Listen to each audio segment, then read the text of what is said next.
साथ साथ मैं सूरत को लेकर एक और बड़ी बात बताती हूँ। ये वो सूरत है जहाँ से आपने सुना होगा कि बीजेपी के कोर वोटर्स शहरी वोटर्स होते हैं। बीजेपी के कोर वोटर्स जो बिजनेसमैन होते हैं, जो कारोबारी होते हैं, वो होते हैं। ये मैसेज कहाँ से गया? ये मैसेज यहाँ से गया। यानी सूरत के कारोबारियों ने हमेशा पीएम मोदी को हाथों हाथ लिया।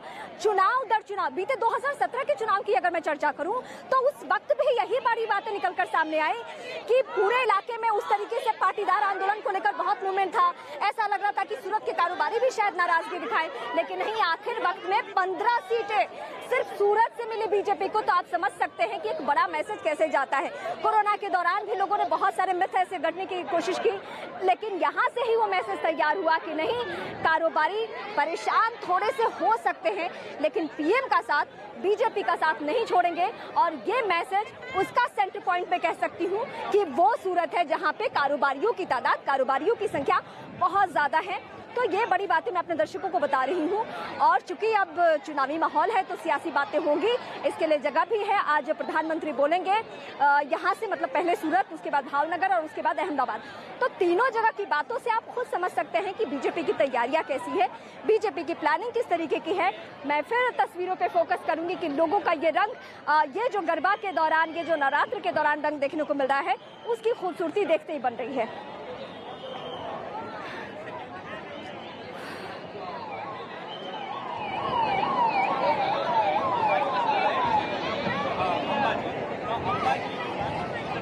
ये तस्वीरें दिखाने के साथ साथ जो मैं आपको कह रही थी कि चुनावों पे बात करना अब जरूरी है, वाकई जरूरी है। जब मैं कल से लेकर आज तक हूँ अभी, और आगे भी पूरे पीएम का कार्यक्रम कवर करना है, जब लोगों से बातचीत हो रही थी, उस बातचीत में यहाँ के लोग बीजेपी को लेकर इस तरीके से आश्वस्त हो रहे, कह रहे कि यहाँ लड़ाई तो ये हो रही है कि विपक्ष में कौन मजबूती से आगे रहेगा। मतलब जो चेहरे आ भी रहे हैं यहाँ पे, मैं किसी पार्टी का नाम नहीं लूंगी, आप खुद समझदार हैं और चुनाव में आपकी दिलचस्पी है, तो आपको समझ आ जाएगा कि ये किसके लिए यहाँ के लोग कह रहे होंगे। उनका कहना है कि नंबर 2 की लड़ाई यहाँ सब लड़ रहे हैं। ये जो आप तस्वीर देख रही हैं, उसको देखकर तो आप समझ सकती हैं। तो ये यहाँ के लोगों की भावना है, लोगों का कहना है।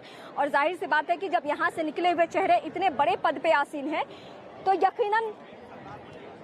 यकीनन उनका कद ही इन लोगों के मन में इस तरीके से रचा बसा है कि वो उनको छोड़कर, यानी देश के प्रधानमंत्री को छोड़कर शायद ही किसी पर यकीन करें। और जो गुजरात का रोड मैप, जो विकास का रोड मैप तैयार हुआ, जो विकास का मॉडल तैयार हुआ, उसकी तो सालों साल से, दशकों से चर्चा हो रही है। और मैं तो ये कहूंगी कि पीएम मोदी के कद में अगर इजाफा भी हुआ तो गुजरात की बदौलत, गुजरात के विकास के बदौलत।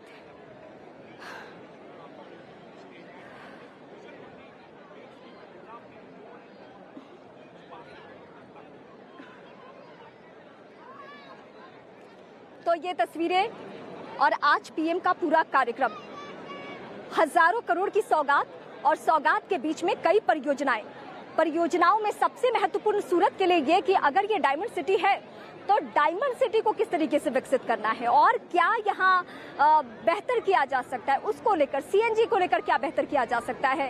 अहमदाबाद में खेल पर फोकस करते हुए जो नरेंद्र मोदी स्टेडियम है, वहाँ नेशनल गेम्स को लेकर भी पीएम मोदी जाने वाले हैं, वहाँ खिलाड़ियों को संबोधित करेंगे शाम 7 बजे। इसके अलावा जो गरबा की धुन रात में आप महसूस करेंगे, वो रात 9 बजे कार्यक्रम है गांधीनगर में। तो ये पूरा जो 2 दिन है वो गुजरात के सबसे बड़े त्योहार यानी नवरात्र, यानी गरबा की धुन, पूरी रात यहाँ गरबा की धुन पे लोग थिरकते रहे। उस गरबा की धुन के बीच में पीएम मोदी होंगे कहाँ पे? गांधीनगर के एक स्टेडियम में, और वहाँ संभवतः अलग ही रंग, अलग ही छटा महसूस करने को मिलेगी।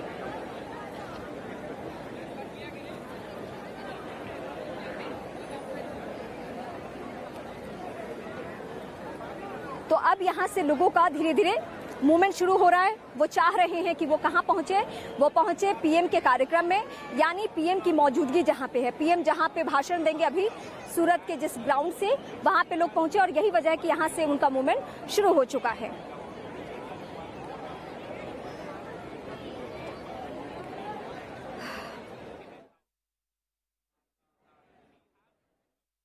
मुख्य बात यह है कि लोग इंतजार कर रहे हैं।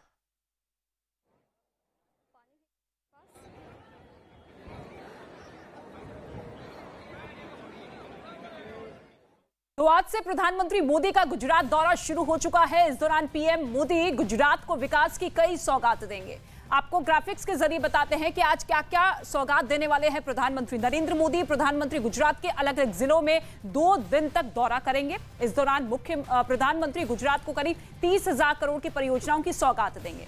इसके साथ ही अहमदाबाद में मेट्रो परियोजना के पहले चरण का उद्घाटन भी किया जाएगा। साथ ही गांधीनगर और मुंबई सेंट्रल के बीच वंदे भारत एक्सप्रेस को हरी झंडी दिखाएंगे।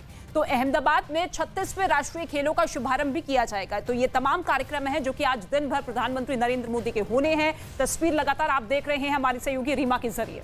तो पीएम क्या क्या सौगात देने वाले हैं गुजरात को, ये बड़ी बातें हम अपने दर्शकों को इस वक्त बता रहे थे। और क्या कार्यक्रम है उसके बारे में भी जानकारियां दी। करोड़ों की सौगात, और वो सौगात इस गुजरात को, इस सूरत को, अहमदाबाद को, भावनगर को और भी ज्यादा पहले से बेहतर बनाने के लिए। मैं फिर सूरत की चर्चा इस लिहाज से करूंगी कि सूरत पहुंचने पे आपको ऐसा एहसास होगा कि ये मिनी इंडिया है, क्योंकि ना सिर्फ लोग रहते हैं यहाँ पे अलग अलग जगहों के, क्योंकि सारे कारोबारियों का फोकस होता है। अगर उनका ताल्लुक हीरे से है, टेक्सटाइल से है, तो उनकी पहली कोशिश होती है कि उनका कारोबार चले कहाँ से, सूरत से चले। और इसके लिए आपको एहसास नहीं होगा कि ये मेट्रो शहर नहीं है, ये कोई राजधानी नहीं है। और इस सूरत को अगर करोड़ों की सौगात और मिल रही है तो आप समझ सकते हैं कि इसका विकास किस तरीके से होगा, इसकी पहचान किस तरीके से और बढ़ेगी। हालांकि सूरत पहचान की मोहताज नहीं है, इसकी पहचान मैं तो ये कह सकती हूँ कि गांधीनगर से भी बड़ी है। भले ही गांधीनगर राजधानी हो, लेकिन यहाँ पे जब लोग पहुँचते हैं तो अलग ही महसूस करते हैं। फिर से मैं चाहूंगी कि तस्वीरें आपको जरा एक बार फिर से दिखाऊं, और ये तस्वीरें बहुत कुछ कह रही हैं।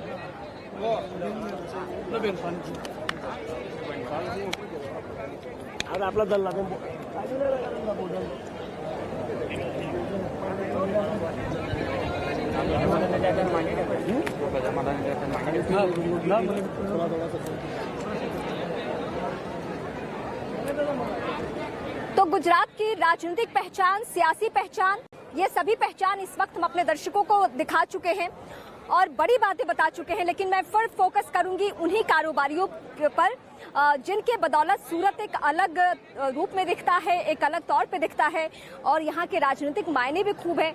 ऐसा लगता है दूसरी विपक्षी पार्टियों को कि यहाँ आकर अगर वो लोगों को भरोसे में लेने की कोशिश करें तो शायद यहाँ से पूरे गुजरात का माहौल बदल जाएगा। ये 2017 में भी कोशिश हुई थी, लेकिन सफलता उस तरीके से दूसरी पार्टियों को मिली नहीं, और यही कोशिश इस बार भी है।